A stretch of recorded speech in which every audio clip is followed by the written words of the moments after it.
Hi, everyone. Welcome back to my channel. I'm Robin, and I want to welcome you back if you're following me. I started this channel because I wanted to share my 5-year journey about leaving a abusive relationship. I was in a abusive relationship for over 30 years, and I want to share my journey for the last 5 years on how I survived. I decided that I no longer wanted to be emotionally abused anymore and controlled, so I just left with practically nothing on my back. I had $44.44 in my bank account, and I left anyway. So my last videos were basically about my father passing away. I was evicted. My cat died. We went through bankruptcy, and all of this happened in a 2-month period. So I want to continue about this journey. So my father passed away. And the day after he was buried, I had to start my life again. We had just moved to Florida from New York City, and I am only in Florida for a week, and my father passed away. My father fell, broke his hip, and within 5 days he was gone. Never saw this coming because prior to his fracture, he was perfectly fine and doing well. So let me finish with my whole life fell apart. I had a death. My dad died. My life died. My identity died. And I had to try to figure out who I was now. I didn't know where to start, how to begin. So the day after my father died, I just laid in bed and I cried. And I was praying to God to just help me make it through the day. It was very, very challenging. And just getting out of bed and eating was so challenging because I had hit rock bottom. I was totally broken. I was totally lost. So many things that happen so quickly, and it feels like a earthquake in your life, and you just feel the whole rug was just taken out of you, and you just fell into a pit. And that pit is despair. It's depression. It's everything that you don't recognize in your world. So the world of Robin was completely changed and over. And how was I going to survive all this? So I did stay in bed for a little bit, and I did have so much thinking to do and processing to do on how do I start my life again. And I was going through all this in menopause at the same time, by the way, just for you women out there who are older. I did think about how do I go forward as a strong person when you're so weak, and how do I build that up? How do I heal again? And I decided that I'm going to just live for the day and try to get through that one day and focus on what I could control. And what I did focus on mostly was healing, healing my heart that was shattered into a million pieces. And so I started with yoga, I started with exercise, I started with meditation. We had moved to Florida and we were living in a condo complex, which was difficult for me also because the complex that we lived in was one of those complexes in Florida that is a community within itself. It's a microcosm of just I think an eclectic group of people, but you're living in small condos, but you're surrounded by this 10-foot wall. So you're segregated from the rest of the world, and you have to punch in to get in a gate to get in, and all these regulations exist and all that. And I had trouble adjusting to that. I never lived in a I call it the penitentiary style living, where you are so enclosed and you are so excluded from the rest of the world.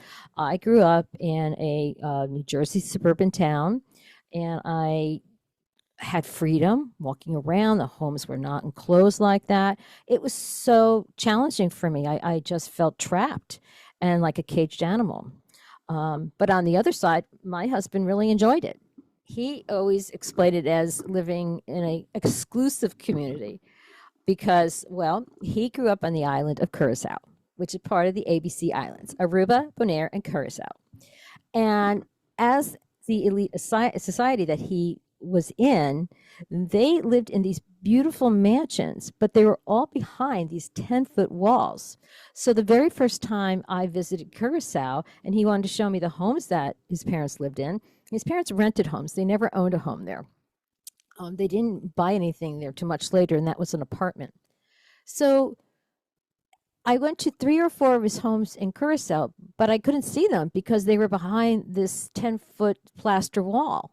And he did explain to me, security and crime were always an issue on his island, but that is indicative of the Caribbean. The Caribbean is laden with crime. A lot of people don't know that, but there's lots of crime. I've been to almost every Caribbean island, and it's always everyone has the crime there, but everyone it's there's different degrees of it, but the crime is very high in the islands. And his family, being of course of the privileged class, they lived in a very, very lovely home, and it was really security purposes.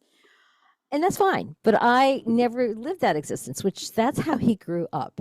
And so it was challenging for me to live in that kind of style of living. Plus, I was never a fan of Florida. I'm really sorry if I have anyone from Florida here.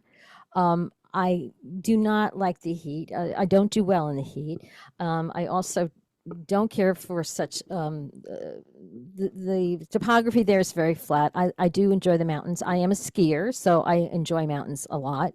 And I do enjoy the ocean, but it was a huge adjustment for me because I never really liked living in Florida. So I had to learn a whole new life on how to live there. And I wasn't keen on first moving there, but I said to my ex that I'll give it a try because I wanted to try to make our marriage and our life work. So I was up for anything. He's the one who really wanted to move there. So I was willing to try. And I was also going to be around my parents who are only 40 minutes away. And so at their later stage in life, I thought that would be a great idea that I was nearby. So, hey, let's try it out, see how it works. If I think you should always try things out, and if it doesn't work, just change things, change things up. But first, give everything a try first. So I was into it. So we moved into this small apartment with our 2 dogs, and I had to go back to work. I had not worked for compensation for 25 years. Now, in this country, we do not appreciate work that is not compensated. Here in America, if you have a job that you're not compensating, it's as if you never worked. So I ran our household in New York City. My husband traveled all the time, so I had to run the 5 pets we had, the dogs, the cats, the fish, the hamsters. I had to run our 2 children. My in-laws often were staying with us for months at a time. I had to do everything. So I also did work in his office. I did some accounting. I did filing. So I did things for his businesses also.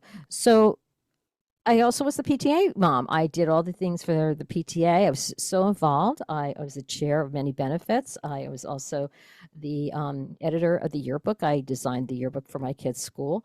So I was so busy doing other things also. I also served on a board as a trustee for a boarding school. So I was constantly involved in doing things. So it's not that I didn't work. I worked constantly.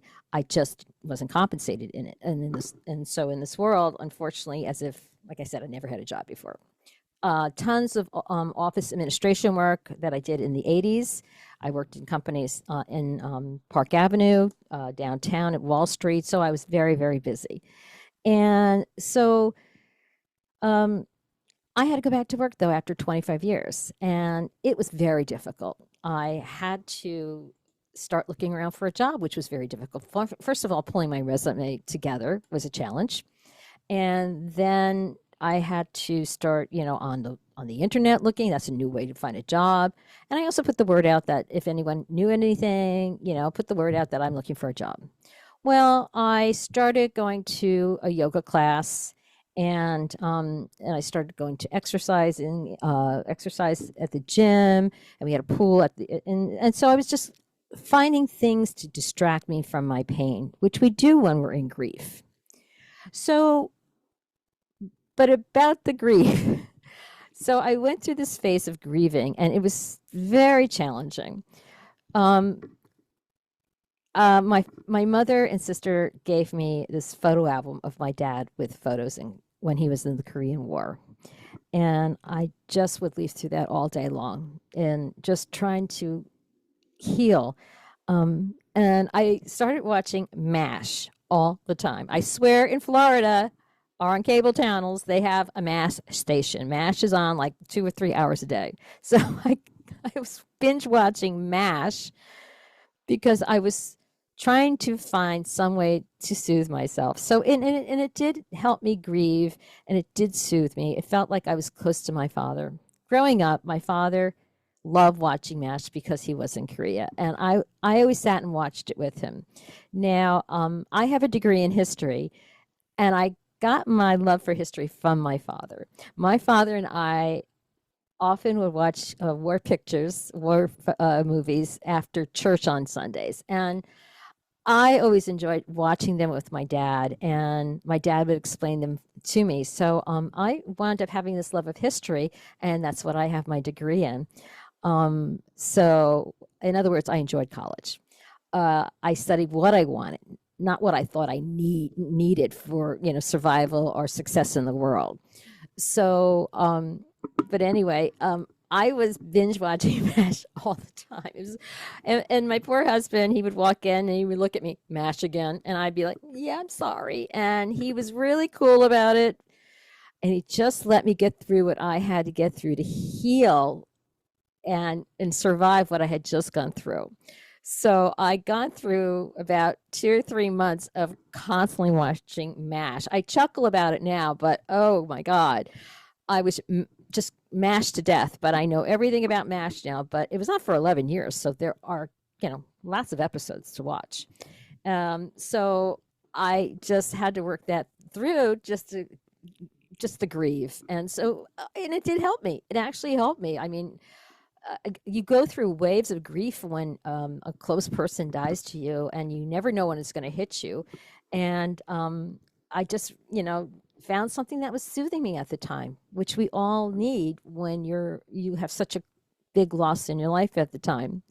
Okay, so going back to work. I had to find a job. So I was going to this yoga class, and the owner of the yoga studio and I became friends. And I was telling her that I needed to find a job, and if you heard anything, if she needed someone, that I am available. And I gave her my resume.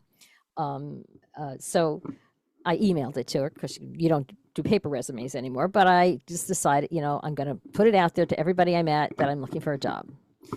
So one of her students was looking for somebody. Her husband owned a construction supply company only a mile from my home, and that would work out well. So I emailed them my resume right away. I went for the interview, and I got it immediately. And it was the worst job in the entire planet that I ever had. It was for a construction supply company. They supplied stucco and supplies for building commercial buildings. And the woman that I worked with was a total passive aggressive, nasty bitch. Horrible woman.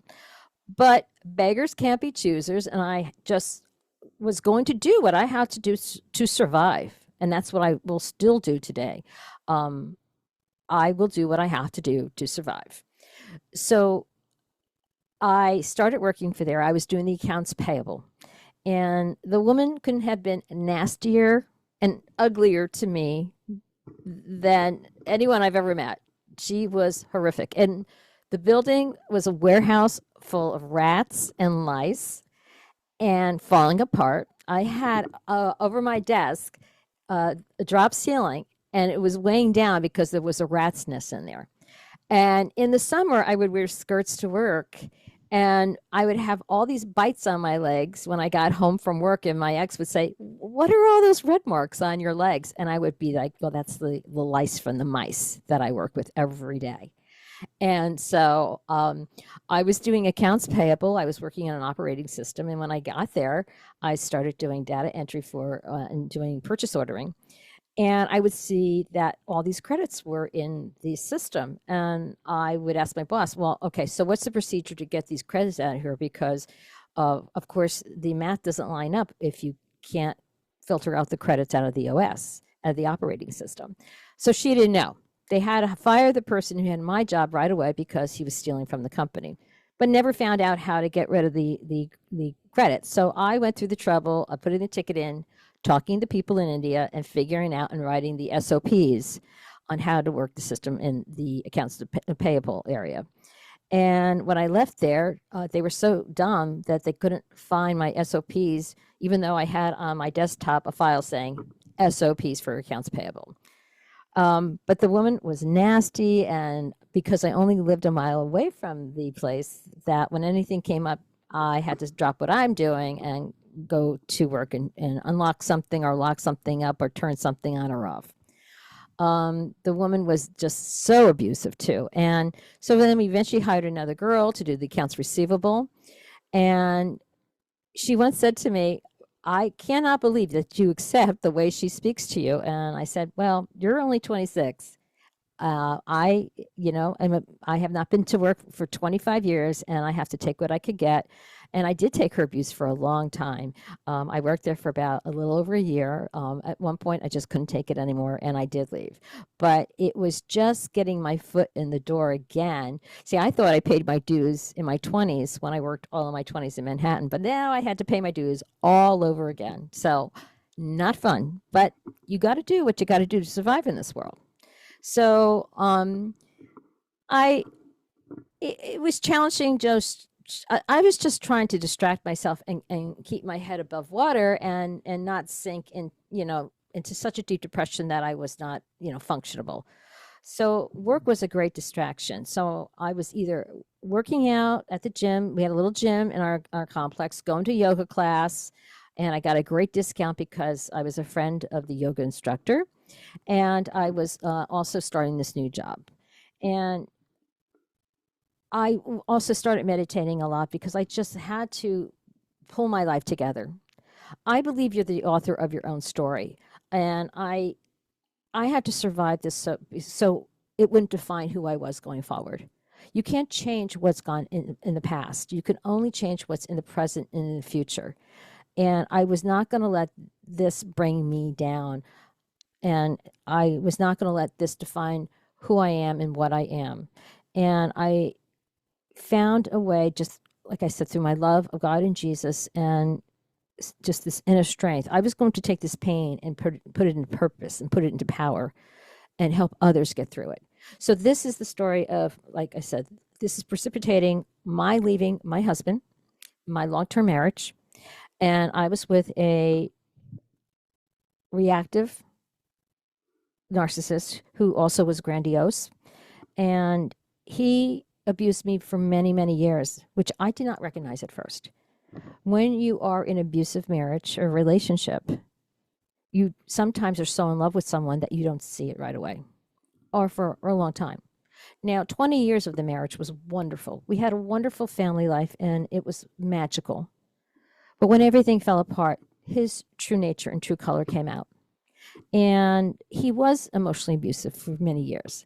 And I did not see it. I was the one who went to therapy because he made me feel that there was something wrong with me. And I always believed, why would he lie to me? He loves me. He must be right. Well, when everything fell apart and he became, he started having narcissistic rage, I left for my safety. So I hope this helps some of you, because when I was going through all of this right at the end of our marriage, I had no one to turn to.